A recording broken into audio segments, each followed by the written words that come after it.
If you want your roses to continue to put up those beautiful blooms, you need to deadhead them. Here's how.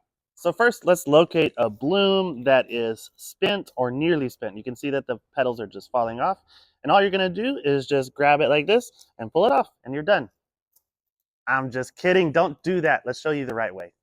Okay, let's do this the right way. So here's the one that we just pulled those petals off of. Typically what we look for are leaves of 5 and we cut just above leaves of 5. So if you start here, there's 3 leaves here, 3 leaves there. Oh, now we've got leaf of 5. So typically we would cut right here, but since this is facing inward towards the interior of the plant, I want this rose bush to kind of branch outward a little bit. So I'm actually going to go below this first set of leaf of 5 and cut it just about a 1/4 inch above the next set of leaves there. And that's going to promote branching, hopefully towards the exterior of the plant and a wider, more open rose bush. Now, some people will argue that when you make that cut, it should be at an angle, like we do sometimes with florist type flowers. But when you're deadheading roses, I don't find that to be nearly as important. I usually just do a straight across cut.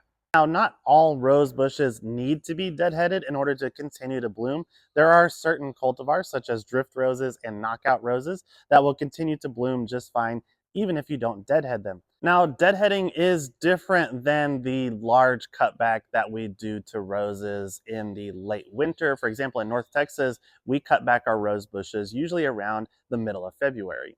And that type of pruning is generally done to either reduce the size of the plant, remove dead or unhealthy branches, or remove any branches that are growing towards the interior of the plant in order to allow it to have better shape and airflow throughout the plant.